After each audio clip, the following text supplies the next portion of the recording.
Secretary of the Chamber of Petroleum Consumers, also joins us on the telephone to speak on this matter. Duncan, thank you very much for your time. I'm sure you've seen these letters. As a consumer yourself and a chamber representing consumers, should we be worried? Let me say good evening to you and, of course, to your listeners. We shouldn't have gotten here at all.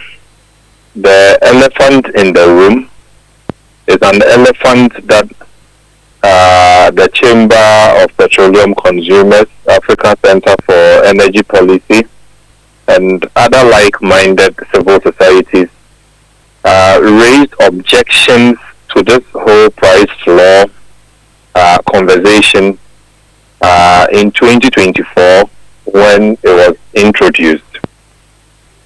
We raised objections in protest due largely to the fact that it bodes no benefit whatsoever to the consumer. Again, it is also a disincentive to the deregulation program that Ghana had signed on to. Let me take us back a bit. In 2015, before July 1st, 2015, Ghana was, your fuel prices were largely regulated by government. And so we had a subsidy program, which meant that the government would announce fuel prices during budget readings and force the market to sell at those prices.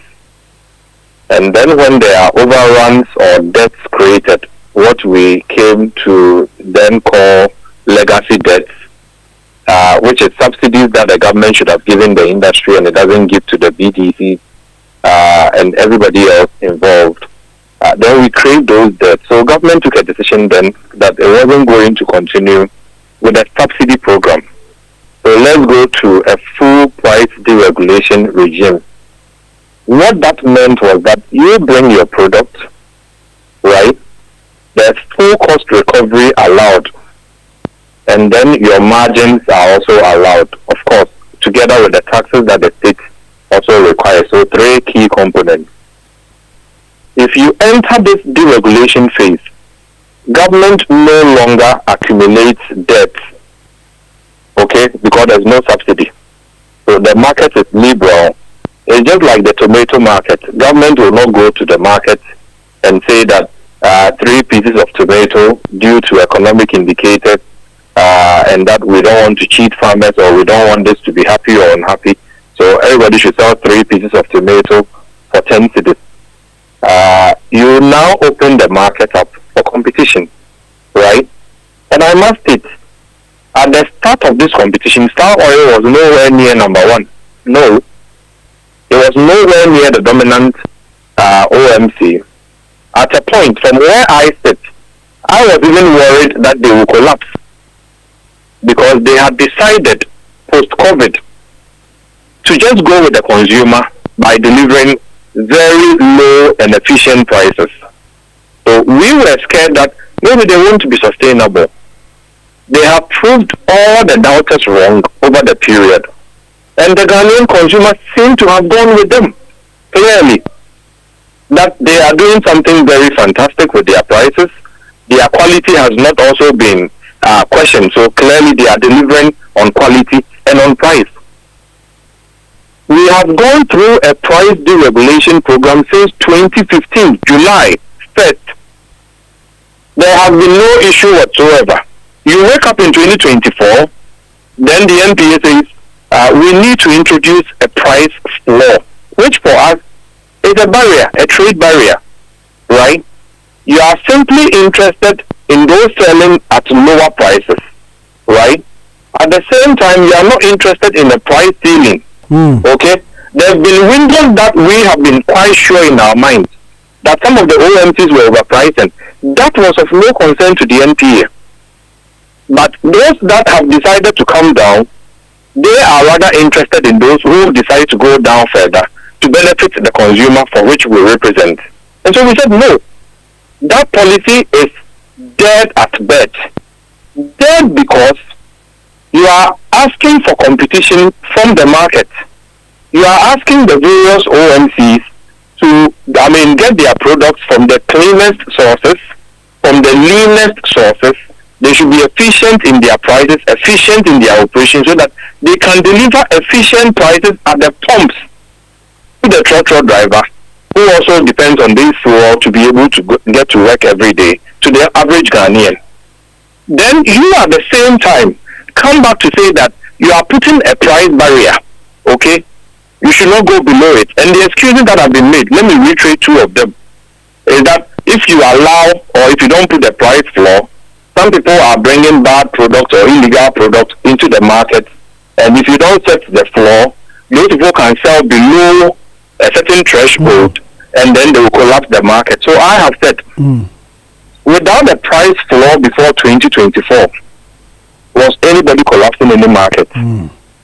With the price floor now, almost 2 years now, have we been able to get rid of the bad products, so-called, that we have on the market? But is it possible for the NPA to take this price floor off? Is it possible?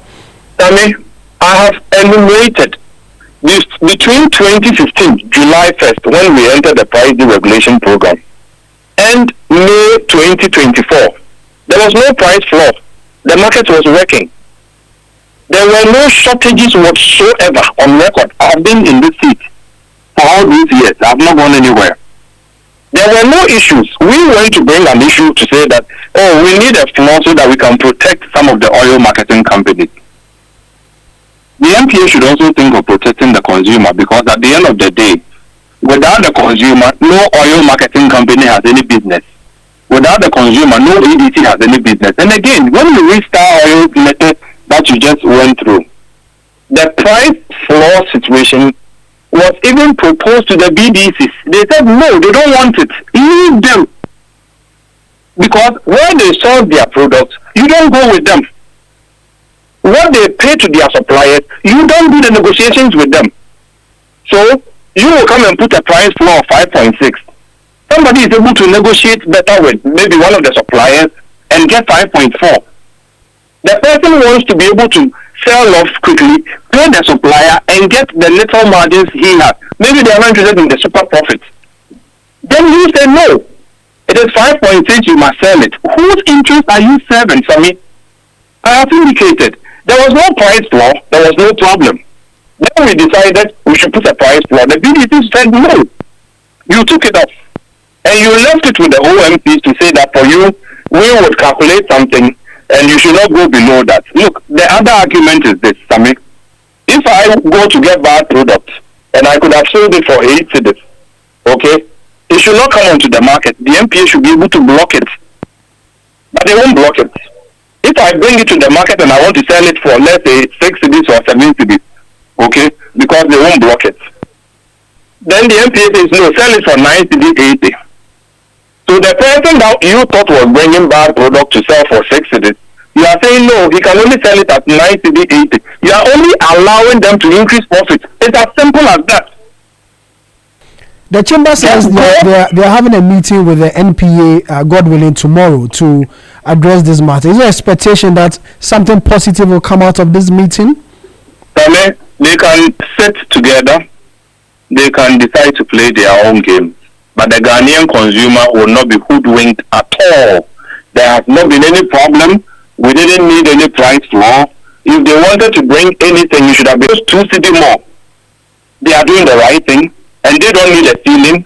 But those that say that, look, we can go down on prices so as to benefit the entire Ghanaian population. I think Star Oil is being victimized for a position that we have expressed at the outset of this price floor.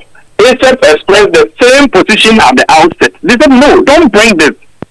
You are coming to collapse the oil companies from competing fairly. So one last point. Hold on. You think Star Oil is being victimized because they came up with that position? Is yes, victimization? The conversation has not been fair on their brand altogether. In fact, I have not been one of those who defend Star Oil at all. I don't. They are a private entity. When they do the right thing, we commend them. But for them to have rehashed something we said 2 years ago in 2024, only for others to descend on them, to make it seem as though it was coming from a selfish point, for me, it's unfortunate because what they are saying is the truth. So I mean, and let me research it. Okay. If I were an OMC, just one last point, right? I bought product from Sami Reafik. I bought $10 million worth of product from you, right? At the time, I needed to convert to the dollar at 12. So I needed 120 million Ghana cedi to be able to pay for the 10 million cargo that you have given me. Due to some market constraints, I'm unable to sell the product, right? I gave you some 2-3 months to pay you off. Okay. I am in the second, third month, Sami. I have not been able to clear out my cargo, the product you gave me at 10 million. But when I check with the BOG or the interbank, the cedi is now trading at 10.2, 10.4. It means that the 120 million that I required a month or two ago, okay, I will no longer require 120 million, am I right? Okay. I will now need about 104 million. There's a variance or a gap of 16 million savings that I will be making. Okay. Meanwhile, I have not sold the product. I mean, you need your money. Okay, Duncan. Point. And I'm saying, just let me land. The point is well made, Duncan. Thank you very much. So allow me to sell and pass on the 16 million that I'm saving. You say no. You have put a price floor. Okay, all right. Whose interest are you serving? Duncan, thank you very much for your time. Duncan Amoah is the Executive Secretary of the Chamber of Petroleum Consumers. This is